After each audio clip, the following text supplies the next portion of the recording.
આપણે ઈશ્વર ઉપર પણ પ્રશ્ન પૂછવાના છૂટ છે. તો આ ભૂત શું છે બાપુ? અમે તો સ્ટોરી જ સાંભળી, જોયું નથી કોઈ. હા, પુનર્જન્મ તો થાય જ છે.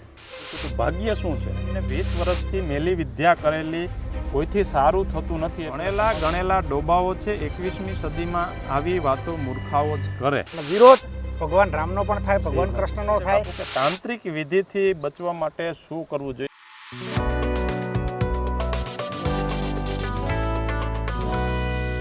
મોજ મસ્તી મનોરંજન અને માહિતી એટલે મોજા ગુજરાત. ફરીથી સ્વાગત છે આપનું એક નવા વિડીયોમાં અને ગિરનારની ગોદમાં. જે મિત્રો મોજે ગુજરાતના અગાઉના વિડીયો જોયા હશે એને ખ્યાલ છે કે 3-4 મહિના પહેલાં હું ગિરનારમાં આવું છું અને ભવનાથની અંદર ફરતા મને એક સંન્યાસીનો ભેટો થાય, હંસગીરી બાપુનો. અને એને વિનંતી કરી અને બાપુ પહેલી વખત એ સમય દરમિયાન સોશિયલ મીડિયા દ્વારા સમાજને સંબોધે છે. બાપુ આપે જે વાતો કરી હતી વિડીયોમાં, એ 3 થી 4 મહિનાની અંદર ગુજરાતની અંદર લાખો લોકોએ આપની વાણીનો લાભ લીધો. તો ખરેખર અદ્ભુત તમારી વાતો હતી અને એટલા લોકો ખુશ થયા, કારણ કે લાખો લોકોએ જોયું, હજારો લોકોની કોમેન્ટ આવી. પણ તમને કેટલાક પ્રશ્નો પૂછવા માંગતા હતા. તો મેં કીધું કે આજે તમે ફરીથી મળ્યા છો બાપુ, તમારા દર્શન થયા, તો હું એવા મિત્રોના કેટલાક પ્રશ્નો જે છે કોમેન્ટમાં એની ચર્ચા કરવા માટે હું તમને મળવા આવ્યો છું આજે. પ્રશ્નોત્તરી ચાલુ કરતાં પહેલાં આપણે થોડી તમારી હારે એ ચર્ચા કરું કે ખૂબ લોકોએ તમને ચાહ્યા છે, તમારી પ્રશંસા કરી છે, અને કેટલાક મિત્રો નિંદા તો હું ન કહી શકું પણ એના વિચારો વિરોધમાં પ્રગટ કર્યા છે, એવી પણ કેટલીક કોમેન્ટો છે, એની ચર્ચા કરશું આપણે. તો સૌથી પહેલાં આ વિશે તમે શું કહેવા માગો છો બાપુ? ઓમ ગુરુદેવાય નમઃ. ઓમ નમો નારાયણ. મોજે ગુજરાતના દરેક દર્શક મિત્રો અને આપ કિશોરભાઈ બધા મોજમાં હશો. જી બાપુ. બરાબર છે, એવી આશા રાખું છું. અને ભોળાનાથની કૃપા તમારા દરેક દર્શક મિત્રો ઉપર રહે. બીજું, તમે જે સોશિયલ મીડિયાની વાત કરી, કેમ કે મારી પણ એવી કોઈ અપેક્ષા આવી હતી નહીં કે મને આટલા બધા લોકો સાંભળશે. તો જેટલા પણ દર્શક મિત્રોએ આટલો બધો પ્રેમ આપ્યો છે, એના હૃદયમાં બિરાજમાન શિવને મારા કોટી કોટી વંદન છે. હવે રહી વાત તમે જે કરો છો કે ઘણા બધા લોકોના પ્રશ્નના સમાધાન થાય છે. અમુક લોકોના મારા ઉપર પણ કોલ આવ્યા હતા, ફોન આવ્યા હતા. એ લોકોને પણ એમને એવું લાગે છે કે મારા વિચાર થકી એ લોકોના જીવનની અંદર કંઈક ને કંઈક પરિવર્તન આવે છે. તો હું એવું માનું છું કે એ મારું એક સનાતન તરીકે મેં જે ભગવો ધારણ કર્યો છે ને, બરાબર છે, એની કસોટી ઉપર હું સચોટ ઉતર્યો ને, આવો મારો વ્યક્તિગત મત છે. અને આ બધા માટે હું સૌથી પહેલાં કોઈને આભારી માનીશ તો એ મારા ગુરુ મહારાજ છે. બરાબર છે, એના આશીર્વાદ અને ઈશ્વરના આશીર્વાદથી આ કાર્ય માટે મને જે નિમિત્ત મળ્યું છે એ બદલ હું મારા ગુરુદેવના ચરણોમાં કોટી કોટી વંદન છે. બાપુ, પ્રશ્નોત્તરી ચાલુ કરીએ એ પહેલાં એ પ્રશ્ન પણ પૂછી લો જે અમને સંસારીને હે ને બાપુ, અમને મજા આવે કોઈ પ્રશંસા કરે, અમારો કોઈ વિડીયો જોવે અને કંઈ સારું કહે તો એ અમને મજા આવે. અને મારા જેવા આ બધા જે લોકો છે એ સેમ હોય કે કોઈની, કારણ કે પ્રશંસા તો ભગવાનને પ્યારી હતી. તમારી પ્રશંસા થઈ, તમે આભાર વ્યક્ત કર્યો, પણ ઘણી કોમેન્ટોમાં નિંદાય હોય છે. તો અમે પહેલાં એનાથી માણસને મારે કે સમાજના કોઈ પણને ક્યારેક નિંદા થાય કે કંઈક પેલું થાય ને એટલે માણસ વિચલિત થઈ જાય, ક્રોધ આવે, મજા ના આવે, ગુસ્સો આવે, ઘણાય તો લડાઈ ઝઘડા થતા હોય. સોશિયલ મીડિયા આવ્યા પછી તો એ પ્રમાણ વધતું જાય. તો આ નિંદા જ્યારે માણસની થાય ત્યારે માણસે એના માટે તમે શું મતલબ કંઈ સારી વાત કરવા માગો છો? કારણ કે નિંદા તો થવાની જ સમાજ જીવનમાં. તો તમારા વિડીયોમાં પણ કેટલાય અમુક નિંદા કરી શકાય એવી ભાષાની અંદર ક્યારે બહુ જૂજ 1% કોઈ પોતાનો વિચાર અસંમતિથી પ્રગટ કર્યો તો એને તમે કઈ રીતના લેશો બાપુ? હું તો એ લોકોને કહીશ કે ચલો, વિચાર તો પ્રગટ કર્યો ને, એ જ તમારી મહાનતા છે. કે તમને ને મને એ સાંભળવા માટે તૈયાર થયા એ એમની મહાનતા છે. ને ઈશ્વર એમને એ સદબુદ્ધિ આપે અને એમના વિચારોની અંદર પરિવર્તન આવે એવી આશા આપણે રાખીએ. અમારે તો નિંદા કરે એ ક્યારેક ભેટો થઈ જાય તો સમાજમાં તો ધબધબાટી બોલી જાય. અમે તો એને પછી ઘણા માણસો દુશ્મની વહોરી લેતા હોય છે. તો માની લ્યો કે આ કોઈ નિંદા કરતો માણસ તમને મળી જાય તો તમે એને શું કહેવા માગશો? હું તો બસ એટલું જ કહીશ, તથાસ્તુ બેટા. ઈશ્વર તને સદબુદ્ધિ આપે ને આપનું અને આપના પરિવારનું જીવન ખૂબ જ મંગલકારી બને. કેમ કે વિચાર પ્રગટ કરવો કોઈ પણ વિષય ઉપર એની વ્યક્તિગત સ્વતંત્રતાનો વિષય છે. ચાહે આપણે સંવિધાનિક વાત કરીએ તો એ ઠીક છે અને સનાતનની વાત કરીએ તો એ ઠીક છે. કેમ કે આપણા સનાતનની એક એટલી મોટી મહાનતા છે કે કોઈ પણ વ્યક્તિ જ્યારે આપણે ઈશ્વર ઉપર પણ પ્રશ્ન પૂછવાના છૂટ છે. આપણા જે જૂના ઇતિહાસના શાસ્ત્ર તો જુઓ ને તો એની અંદર પણ પ્રશ્ન પૂછવાના છૂટ છે. અને વિરોધ રામનો પણ થાય છે, ભગવાન રામનો પણ થાય, ભગવાન કૃષ્ણનો થાય. અને સત્યના માર્ગ ઉપર જો વિરોધ ના આવે જી બાપુ, તો ક્યાંક ના ક્યાંક હું સાધુ છું, બરાબર છે, તમે સંસારી છો, તો આપણે મનુષ્ય તો છીએ ને. તો મનુષ્યની અંદર કંઈક ખામી તો રહેલી હોય તો આપણને એ ખામીની અંદર સુધાર માટેનો એક મોકો મળે છે ને, તો આ લોકો આપે છે. આ લોકો ખરેખર ધન્યવાદને પાત્ર છે. એ ખૂબ ખૂબ આ મસ્ત જવાબ આપ્યો બાપુ. હવે હું જે આ મિત્રો છે જે લોકોએ વિડીયો જોયો છે એને ઘણી બધી કોમેન્ટો છે અને હવે આપણે જઈએ છીએ તમારા પ્રશ્નો તરફ. ઘણા મિત્રોએ કોમેન્ટ કરી છે એના બાપુ તમને પ્રશ્ન પૂછું. ઘણી ભાષા જો બાપુ એવી આવે તો ખરેખર તમારા જેવા સંતની સામે મારે ન બોલવી જોઈએ, મતલબ એવા શબ્દો ન કાઢવા જોઈએ, પણ મને માફ કરી દેજો કોઈ એવો શબ્દ બોલાઈ જાય તો. કારણ કે લોકોના વિચારો છે એનો જે એવા વિચારોનો સંત શું જવાબ આપે ને એ સમાજને સાંભળવા માગતા હોય છે. એટલે જરૂરી છે કે હું તમને જે કંઈ સાચું છે એ બધું તમારી સમક્ષ રજૂ કરું. આપણી સમજણ, તમારી જે સમજણ છે કિશોરભાઈ, એને મારા વંદન છે. બાપુ ખૂબ ખૂબ આભાર. તો હવે હું શરૂઆત કરું એક એક પ્રશ્નથી બાપુ. તો મિત્રો સ્ક્રીન ઉપર તમે જોઈ શકશો, તમારા પણ પ્રશ્ન કોઈ હોય તો તમે કોમેન્ટ કરજો. બાપુ જો મળી જાય તો હું એને પૂછીશ. તો હવે આપણે જઈએ આપણા નેક્સ્ટ પ્રશ્નો તરફ. એક યુઝર છે નવકાર પ્રોપર્ટીઝ, એ કોમેન્ટમાં બાપુ આપને જણાવે છે કે મને હંમેશાથી એમ થાય છે કે સાચા ગુરુ જીવનમાં હોવા જોઈએ.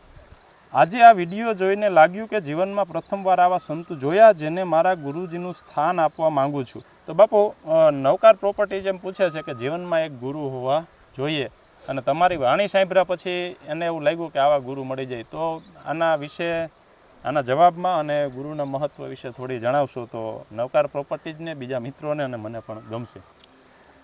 ગુરુનું સ્થાન છે ને ઈશ્વર કરતાં પણ મોટું આવે છે. કે સૌથી પહેલાં ગુરુ, ઈશ્વર મળે તો પણ ગુરુ થકી મળે, બરાબર છે. અને ગુરુ વગર ગુરુમુખી દરેકે હોવું જોઈએ.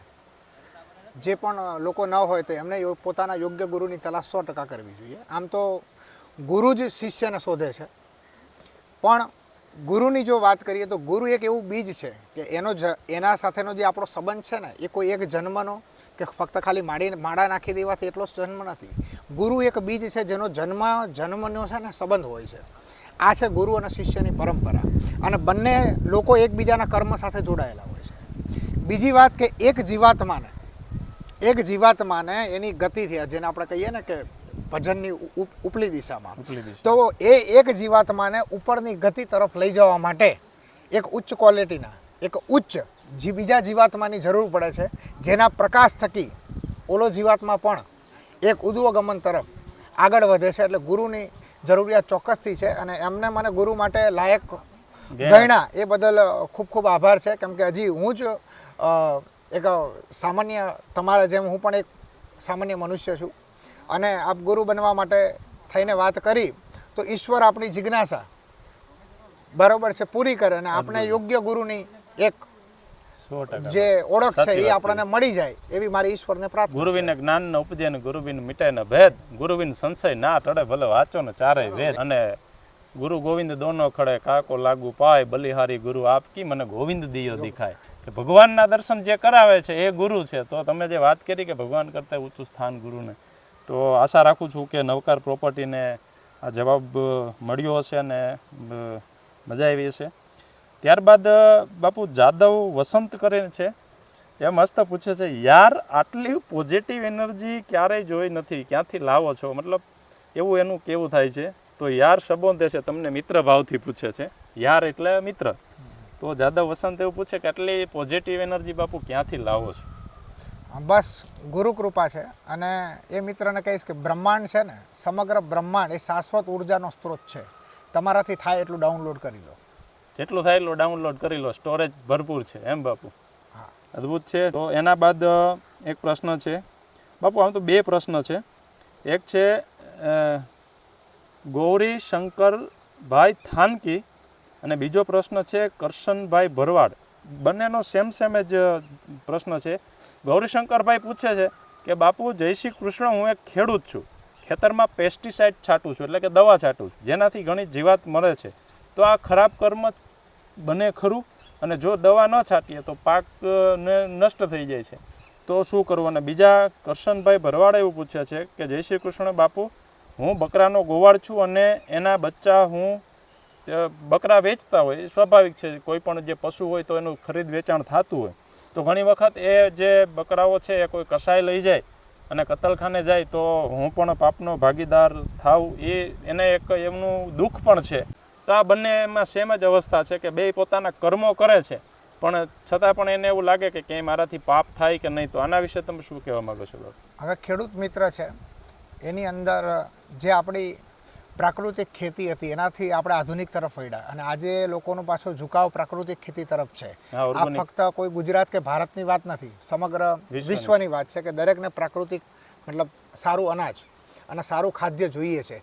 તો જે થઈ ગયું છે એને ભૂલી જાઓ, બરાબર છે, કેમ કે પરિસ્થિતિના આધીન તમારે કંઈ ના કંઈ કરવું પડે છે. એની અંદર તમે પોતાએ દોષનો પોટલો ન લો મારી દ્રષ્ટિકોણમાં, અને એને એ કર્મને ભૂલી અને ધીમે ધીમે સારા માર્ગદર્શક કોઈ હોય, હું તો કોઈ ખેડૂત નથી પણ કોઈ સારા માર્ગદર્શક હોય તો ધીમે ધીમે તમે તમારા પરિવારથી પ્રાકૃતિક ખેતીની શરૂઆત કરો અને ધીમે ધીમે એની અંદર આગળ વધો, એવી મારી આપને વિનંતી છે. અને બીજા પ્રશ્નની જે વાત છે કે કસાઈખાને જાય છે, હવે આની અંદર કોઈ વિવાદાસ્પદ વાત નથી, પણ એક નાનકડી વાર્તા છે કે એક જૈન વાણિયા છે, એની આગળથી બકરા લઈને એક વ્યક્તિ નીકળે છે. તો જેવા બકરા લઈને નીકળે છે એટલે પૂછે છે ક્યાં જાય છે? તો કે બસ મારી રોજીરોટી માટે આ બકરાને કતલખાને મતલબ એની હત્યા માટે લઈ જાઉં છું. તો કે એ ન કરાય તારે બેટા, બોલ કેટલી કિંમત થાય? કિંમત કીધી આશરે કે આટલી કિંમત થાય. તો એટલી કિંમત આપી અને બકરાને બચાવી લે છે. થોડા દિવસ થાય એટલે ફરી નીકળે છે કે મારી જરૂરિયાત પૂરી થઈ ગઈ, બરાબર છે, હવે પાછી મારી જરૂરિયાત છે, હમણાં પાછા બકરા લઈને નીકળે છે, પાછા એને પૈસા આપે છે. આવું 3 થી 4 વખત થાય ને પછી જે વેપારી વાણિયાજી છે એ વિચાર કરી લે છે કે નહીં, પ્રકૃતિના અમુક જે નિયમ છે, હું આમાં કોઈ પાપ કે પુણ્યની વાત નથી કરતો, અમુક જે પ્રકૃતિના નિયમ છે ને પ્રકૃતિની જે સાયકલ છે એ પ્રમાણે ચાલે છે. અને દુનિયાનું કોઈ પણ કર્મ 100% શુદ્ધ એટલે નથી હોઈ શકતું કેમ કે એની અંદર આપણે શ્વાસ લઈએ કે બોલીએ તો કરોડો બેક્ટેરિયા અને જીવ મરે છે. એના સંશયવાદની અંદર જિંદગીને આપણે બરબાદ કરી દેવી કે આપણે પોતાને પાપ દોષ ગણી લેવા, એ મારી દ્રષ્ટિએ યોગ્ય નથી. પણ તમે આ જગ્યાએ ન જાય એ માટેના પ્રયાસ કરો ને એની અંદરથી જ કંઈક નવો રોજગાર ઊભો થાય ને એના લગતા તમને લોકો મળી જાય અને તમે એની અંદર આગળ વધો, એવી મારી ઈશ્વરને પ્રાર્થના છે. ખૂબ ખૂબ ધન્યવાદ બાપુ. ત્યારબાદ એક યુઝર છે મિસ્ટર રાઠોડ, એ પૂછે છે કે ભગવાન હે યા નહીં, અને હે તો કહાં હે ઓર નહીં હે તો બતાએ.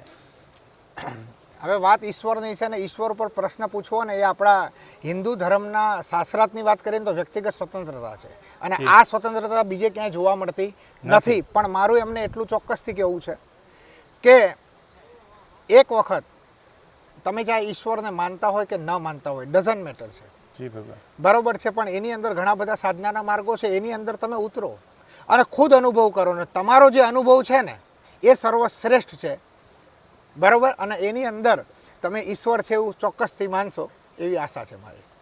બાપુ એક પ્રશ્ન છે, હું એનું નામ નહીં બતાવી શકું ડિસ્પ્લે ઉપર મિત્રો, ખાલી એનો પ્રશ્ન જ બતાવીશ કારણ કે થોડી અલગ ભાષામાં પૂછે છે. હું એનું નામ નથી લેતો પણ બાપુ માફ કરજો, અમુક એવા શબ્દો આવી જાય તો હું બોલું છું મારા મોઢેથી પણ વિચારો મારા નથી, પણ મારે કહેવા જરૂરી છે.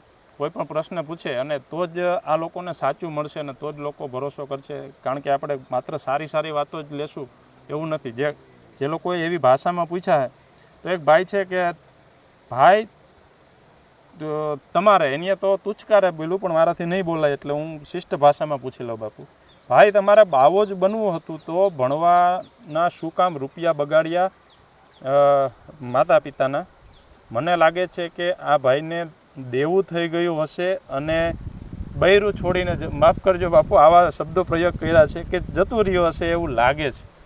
તો એવા માણસોને પણ બાપુ પ્રશ્ન લેવા પડે તો જ મને એવું લાગે કે મેં જે તમારી સાથે સંવાદ કર્યો લોકો માટે થઈને કે મને સંતોષ મળશે. તો માફ કરજો આ વાણી માટે, પણ બાપુ આવા પ્રશ્ન છે તો એનો જવાબ શું હોઈ શકે?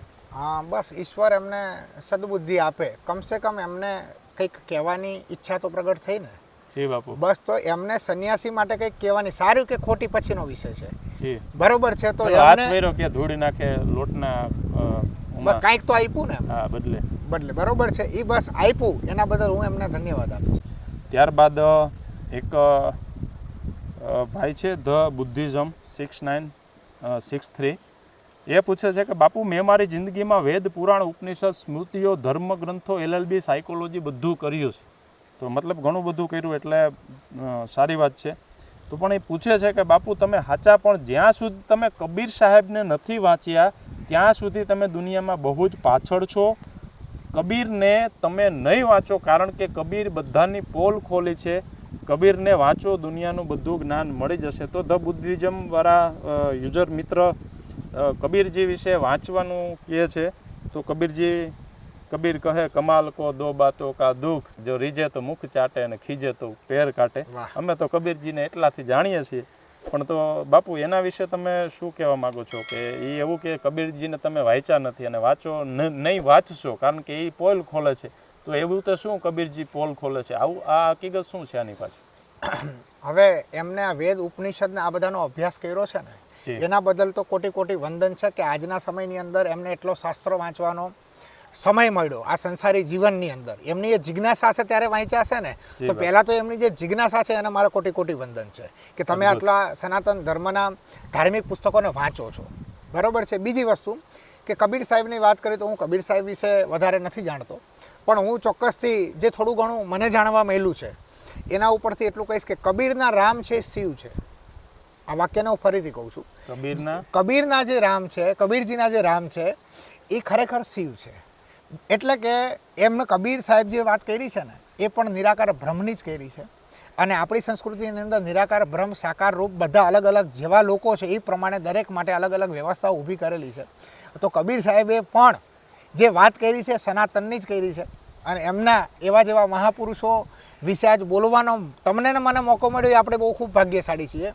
અને એમને એવી જિજ્ઞાસા વ્યક્ત કરી છે, તો હું ચોક્કસથી મારી સમય અનુકૂળતા હશે તો એમને હું વધારે વાંચવાના 100% પ્રયાસ કરીશ. ત્યારબાદ દિનેશ રાઠોડ 7490 એવું પૂછે છે બાપુ કે તાંત્રિક વિધિથી બચવા માટે શું કરવું જોઈએ? તો તંત્ર સાધના વિશે પણ આપણે અગાઉ મળ્યા ત્યારે ખૂબ સરસ તમે વાત કરી હતી, અને ઘણા બધા લોકોના કોમેન્ટ અને પ્રશ્નો આ વિશે આવ્યા છે તાંત્રિક વિશે, તો એના વિશે બાપુ થોડો પ્રકાશ પાડશો તો ગમશે.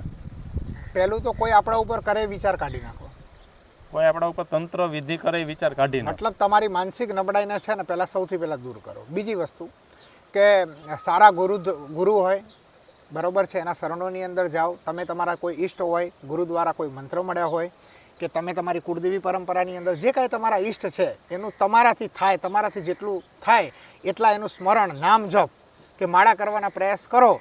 અને તમને એના ઉપર એવડો મોટો ભરોસો હશે ને તો ચોક્કસથી આવી બાબત બનવા માટે થશે જ નહીં. સમસ્યા પેદા કરવી એના કરતાં સમસ્યા ન જ થાય એના માટે સૌથી સારી બાબત છે.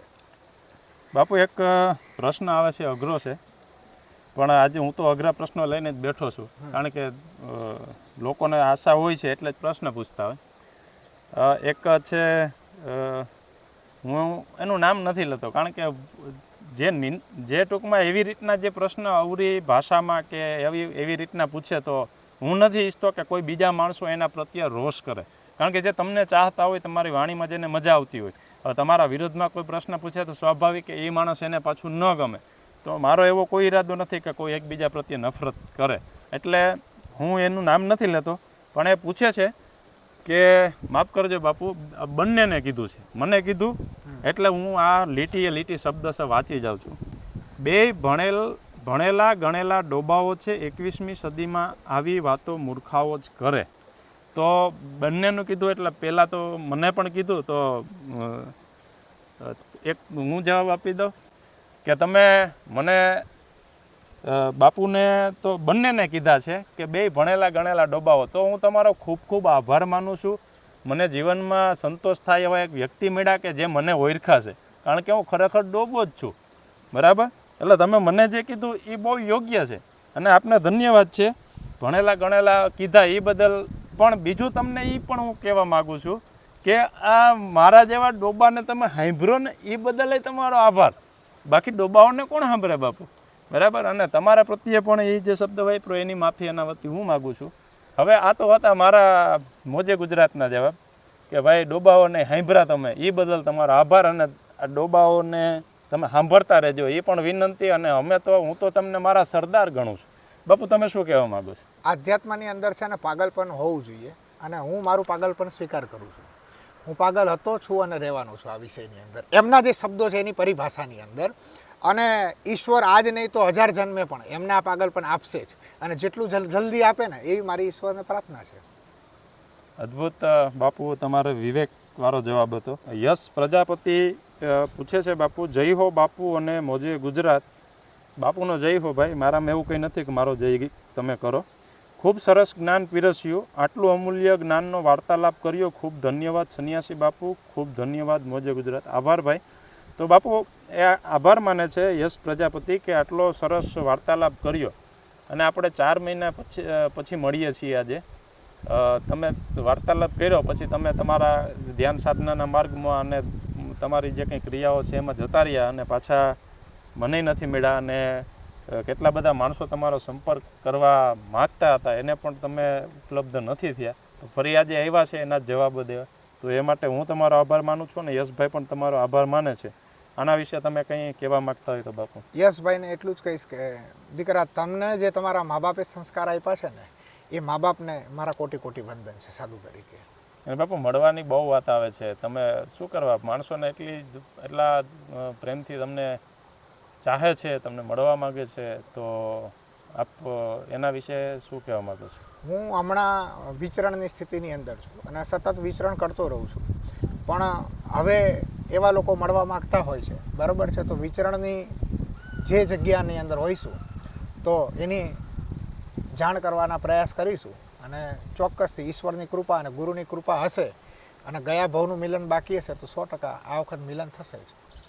બીજા એક યુઝર છે, થોડી પર્સનલ વાત આવે એટલે હું ડિસ્પ્લે ઉપર એનો પ્રશ્ન તો બતાવું છું તમને, પણ એનું નામ નથી જણાવતું કારણ કે વ્યક્તિગત વાત આવે. એ ભાઈ પૂછવા માગે છે કે મારી બહેનને 20 વર્ષથી મેલી વિદ્યા કરેલી, કોઈથી સારું થતું નથી, એટલે તમારો અનુભવ કહેજો બાપુ. તો બાપુ આના વિશે તમે શું જવાબ આપશો? એક તો જે કર્મના સિદ્ધાંત પ્રમાણે એમની જે સ્થિતિ છે એને એક તો આપણે સ્વીકાર કરવો પડે, કેમ કે કર્મના આધીન અત્યારે જે દીકરીની પરિસ્થિતિ છે આપણને પણ દુઃખ છે એનું.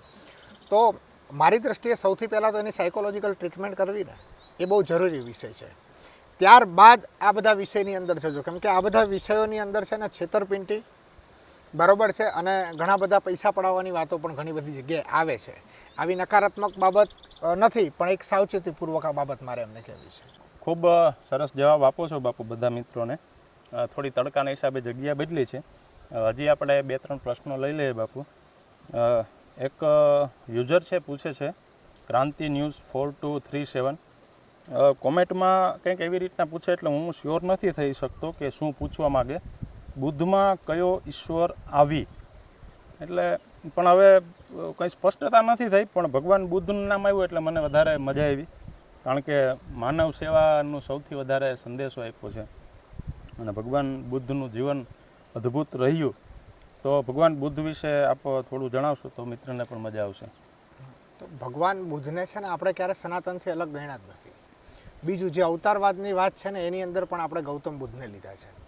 તો એક મહાન યોગી તરીકે એમના કોટી કોટી વંદન છે. બીજું કે જે બૌદ્ધ શબ્દની વાત આવે છે ને, તો જેને બોધ થઈ ગયો છે, એટલે કે જેને આત્મજ્ઞાન થઈ ગયું છે, જે સર્વ જગતને જાણી ચૂક્યા છે, એમના માટે શબ્દ વપરાય કે બોધ થઈ ગયું, જેને આપણે ભગવદ્ ગીતાની અંદર એવું કહીએ કે સ્થિત પ્રજ્ઞ સ્થિતિ, આપણી સ્થિત પ્રજ્ઞ. અને બીજી આપણી દેશી ભાષાની અંદર જો લઈએ ને તો કહીએ કે જેનું ભજન પાકી ગયું છે, જે પ્રકૃતિના બંધનથી મુક્ત થઈ ગયો છે ને, એવા પુરુષને બૌદ્ધ કહેવાય છે.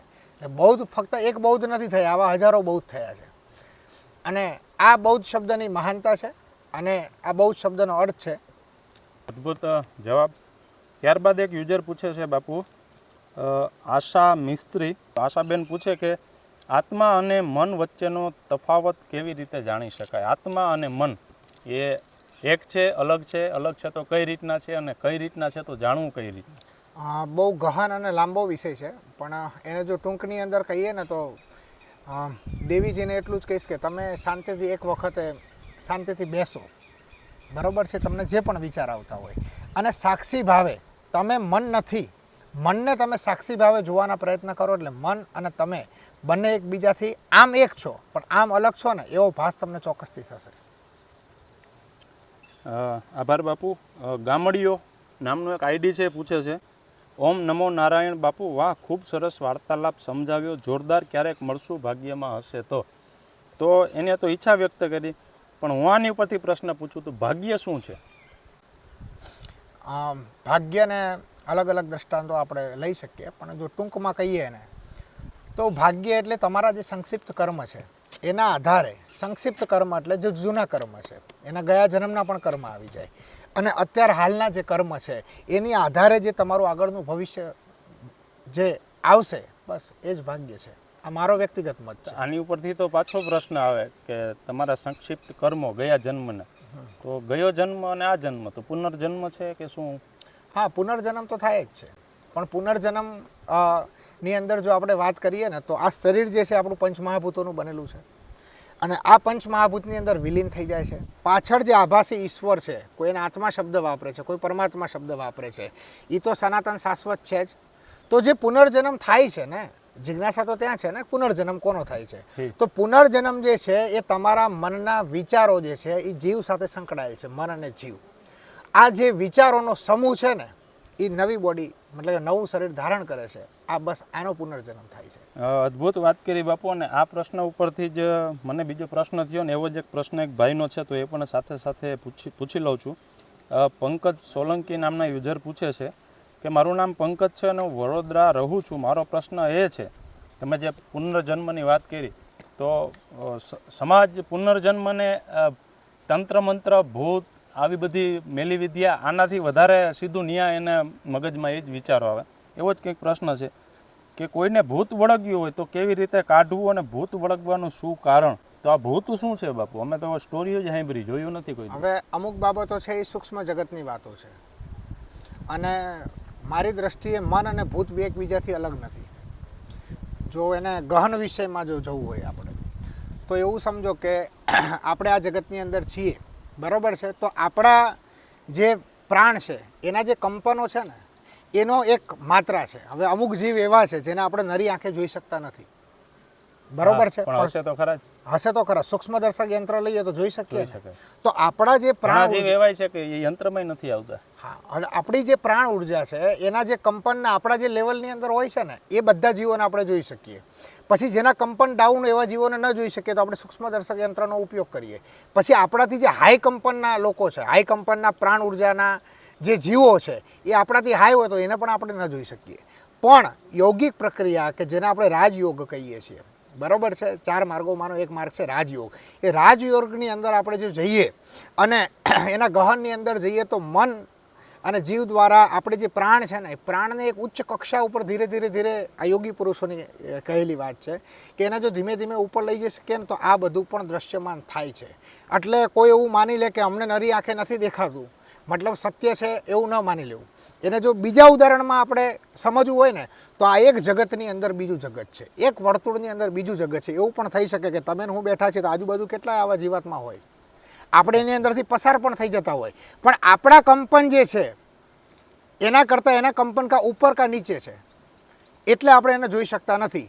કોઈ યોગી પુરુષ પોતાના કંપનને એ ઉપરના લેવલ સુધી લઈ જાય ને તો એ અદ્રશ્યમાન પણ થઈ શકે છે, જેને આપણે એક સિદ્ધિ તરીકે લઈએ છીએ. અને આ એક સાધકની એક સાધના પ્રક્રિયા છે અને આ એક રાજયોગનો ભાગ છે. ખૂબ સરસ જવાબ આપ્યો બાપુ. ઘણા બધા પ્રશ્નો થયા અને જે મિત્રોને હજી કંઈ પ્રશ્ન હોય તો તમે કોમેન્ટ સેક્શનમાં પૂછી શકો. હું પ્રયાસ કરીશ કે અને આવું બધા પ્રશ્નો છે અને એ પ્રશ્ન સંદર્ભે એક કોમેન્ટ છે બાપુ છેલ્લે એ લઈ લો. આમ તો મને પૂછવા માગે છે પણ તમારી પાસેથી એનો ચોક્કસ જવાબ હું જાણીશ. એક યુઝર છે દિનેશ ચેસ 9658, એ એવું પૂછે છે કે જ્ઞાન ચર્ચા પોતાની જિજ્ઞાસા સંતોષવા માટે થાય તો સારું, પણ પોતાની યુટ્યુબના પ્રચાર માટે કરવો એ મને યોગ્ય લાગતું નથી. આ ચર્ચામાં ભાઈ એટલે કે હું જે પ્રશ્ન પૂછે છે એ જિજ્ઞાસા માટે નહીં, એટલે મને કોઈ જિજ્ઞાસા નથી એવું દિનેશભાઈ કહે છે, પણ પૂછવા ખાતર પૂછે છે. એમને જ્ઞાન સાથે કંઈ લાગતું વળગતું નથી એવું દેખાય છે. તો ભાઈ હું પહેલાં પણ કહી ચૂક્યો કે હું એક અજ્ઞાની માણસ છું, જ્ઞાન સાથે મારે કંઈ લેવા દેવા નથી. કારણ કે એ જાણવાની કોશિશ કરું એટલે પ્રશ્ન પૂછું, અને બધા મારા પ્રશ્ન નથી એ હું પહેલેથી જ કહું છું. હું બધા જે હું સમાજમાં તમારી સાથે જ રહું છું, એટલે ઘણા મિત્રો પૂછતા હોય કે આ શું છે, આ શું છે, એ જે મારા વિચારની અંદર છે એ હું આવા સિદ્ધિ યોગીને પૂછતો હોય. તો આપ મને અજ્ઞાની પણ કહો તો મને વધારે ગમશે, કારણ કે જ્ઞાની થાય ને પછી જવાબદારીઓ બહુ વધી જાય. અને યુટ્યુબના પ્રચારની વાત કરી તો યુટ્યુબ ઉપર મારું ઘર નથી હાલતું. હું યુટ્યુબ મારા શોખ માટે ચલાવું છું. હું જે જોબ કરું છું એમાંથી મારી ખીચડી પાકી જાય છે, એમાંથી હું સુખી છું અને મારું હાઈલો જાય છે. એટલે જ તમે જોઈ શકો મોજે ગુજરાતમાં છેલ્લા બાપુ મળ્યા એ પછી લગભગ 3-4 મહિનામાં કોઈ ખાસ વિડીયો બનાવવા પણ હું ગયો નથી. મને ગિરનારમાં મજા આવે અને કોઈ એવો વ્યક્તિ મળી જાય તો હું એને ઇન્ટરવ્યૂ કરું છું અને હજી પણ કરીશ. બરાબર? એટલે એવું નથી કે આ કોઈ ઢોંગ છે, મને ગમે છે એટલે હું કરું છું. અને આ વિડીયો બીજા કોઈ જોઈ કે ના જોઈ, હું 2 વખત જોઉં છું. બરાબર? એના માટે જ હું બનાવું છું. અને છતાં લોકો જોઈ તો એનો આભાર છે, અને ઘણાને મજા આવી છે મારા પ્રશ્નોથી. તો તમે પણ સાચા છો દિનેશભાઈ, તમને વંદન કે મને તમે કીધું કે કોઈ જ્ઞાનની જિજ્ઞાસા નથી તો હું સ્વીકારું છું. મારા કોઈ પ્રશ્ન નથી, પ્રશ્નો સમાજના છે અને સમાજની અંદર જીવતા સામાજિક સંસારી માણસોના છે, અને એ હું બાપુને પૂછું છું. બાપુનો આભાર માનું છું કે બાપુએ મને જવાબ આપ્યા. અને યુટ્યુબનો પ્રચાર પ્રસાર મારે કંઈ કરવો નથી, યુટ્યુબ મારો પ્રચાર પ્રસાર કરે છે. યુટ્યુબના હિસાબે મને 2 માણસ ઓળખે છે, એનો મને રાજીપો છે, નહીં મારી કમાણી છે. મજા આવે તો જોજો, ના મજા આવે તો ધન્યવાદ. બાપુ આના વિશે તમે શું કહેવા માગશો? તમારો અને મારો જે પરિચય થયો છે, આમ તો આપણે એકબીજાની ઓળખ હતી નહીં, પણ જે પરિચય થયો છે ને એની અંદર પણ એવું કહેવાય છે કે જગતમાં જે કંઈ થાય છે એની અંદર ઈશ્વરની ઈચ્છા હોય છે. એટલે ક્યાંક આપણે ઈશ્વરની ઈચ્છાથી આપણે ભેગા થયા છીએ. બીજું કે જિજ્ઞાસા વગર છે ને પ્રશ્ન ઉદ્ભવતા જ નથી. બીજું કે આપણે જે કાંઈ વાર્તાલાપ કે જે કાંઈ સત્સંગની અંદર કર્યો છે એની અંદર તમે કોઈ ચોક્કસ નક્કી નથી કે તમારા શું પ્રશ્નો હોય છે, કે તમે બીજાના પ્રશ્નો લો છો, એની અંદર તમે પણ ચોક્કસ નથી હોતા અને જવાબ આપવા માટે હું પણ ચોક્કસ નથી હોતો. બસ આ ગુરુની કૃપા અને ઈશ્વરની કૃપા અને આ ગરવા ગિરનારની કૃપાથી તમને લોકોના પ્રશ્નો હોય પણ પ્રેરણા તો તમને થાય છે ને, એ બદલ તમને ખૂબ ખૂબ ધન્યવાદ છે. ને તમારી પ્રેરણા થકી બીજા લોકોના જીવનની અંદર એના લોકોને મળતા જવાબો મળી જાય છે, એવી ઈશ્વરની આપણા ઉપર કૃપા છે, એનો આપણને રાજીપો છે. ખૂબ સરસ જવાબ આપ્યો હતો દિનેશભાઈ. મને હા તમે મંજૂરી આપો આગળ વિડીયો બનાવવાની અને બધા આવા મહાત્માની મળવાની, એવી તમને હું વિનંતી કરું છું. બરાબર? તો હું તો આ કરતો જ રહીશ. તમે ના પાડ્યો તો બંધ તો થવાનું નથી, કારણ કે મને મજા આવે અને હું મારું ઘર હું જ હલાવું છું, એટલે મારે કંઈ મજા ના આવે કોઈની અભિપ્રાયનો જરૂર નથી. પણ હું બને ત્યાં સુધી એવો માણસ છું કે મારાથી કોઈ હર્ટ થાય, મારાથી કોઈને દુઃખ લાગે એવું પણ હું ઈચ્છતો નથી. પણ દિનેશભાઈ રૂબરૂ મને 97 25 92 52 80 ઉપર ફોન કરજો. હું તમારી માફી માગીશ કે મેં આ બધા પ્રશ્નો પૂછ્યા છે એ બદલ મને માફ કરી દેજો, પણ હું તો પૂછી છે, માનવાનો નથી. એમ તમે મને નકટો માણસ પણ કહી શકો. તો બાપુ ખૂબ ખૂબ તમારો આભાર, ધન્યવાદ. મિત્રો ઘણા બધા પ્રશ્નોના જવાબ બાપુએ આપ્યા છે અને આશા રાખું છું કે તમને જવાબો સારા મળ્યા હશે. અને હજી પણ જો કોઈ મિત્રના પ્રશ્ન હોય, બાપુ ભ્રમણમાં હોય, બાપુએ કીધું એમ કે એનો ભેટો ક્યારે થાય નક્કી નહીં, મને પણ પાછો 4 મહિને થયો. તો આપને કંઈ પણ પ્રશ્ન હોય તો તમે કોમેન્ટ સેક્શનમાં પૂછી શકો. હું અવશ્ય બાપુને પ્રશ્ન પૂછીશ. જતાં જતાં 1-2 મિત્રના હજી લઈ લે કે સંજયભાઈ સોંદરભાઈ એવું પૂછે, બાપુ હવે તમને એક યુઝર રૂબરૂ મળેલા કોઈ આવ્યા છે કે જે તમને મળ્યા છે કે હું નસીબદાર છું, બાપુને રૂબરૂ મળ્યો છું. ખરેખર બાપુનું જીવન નાના બાળક જેવું છે, અભિમાની છે, સંતને શોભાયમાન છે. તો તમને કોઈ મળ્યા છે ભાઈ? સંજયભાઈ સોંદરભાઈ. સંજયભાઈ સોંદરવાને મારા ઓમ નમો નારાયણ. હું એમના વ્યક્તિગત ઓળખું છું અને બહુ નિખાલસ વ્યક્તિત્વ છે અને જ્ઞાનની જેમ તમને પીપાસા છે, અત્યારે આપણા કેમેરામેન યોગીભાઈને જેમ પીપાસા છે, એમ એમને હું જેટલા ઓળખું છું એની અંદર એમને પણ ખૂબ જ્ઞાનની પીપાસા છે ને એ પોતે જ્ઞાની વ્યક્તિ છે. ખૂબ ખૂબ સંજયભાઈ. તો મોસ્ટ ઓફ ઘણા બધા પ્રશ્ન આવી ગયા છે. નેક્સ્ટ પાર્ટમાં તમારી જે કોમેન્ટો હશે એને હું વાચા આપવાનો પૂરતો પ્રયત્ન કરીશ. તો ફરીથી મળીશું મિત્રો મોજે ગુજરાતમાં કોઈક એવા મહાત્મા સાથે, કોઈક એવી અદ્ભુત જગ્યાઓ સાથે અને બાપુ સાથે સંવાદ કરશું. તો બાપુ ખૂબ ખૂબ આપનો આભાર અને જતાં જતાં આશીર્વચન રૂપી બધા મિત્રોને કંઈક સંદેશો આપતા જાઓ એવી આપને વિનંતી છે.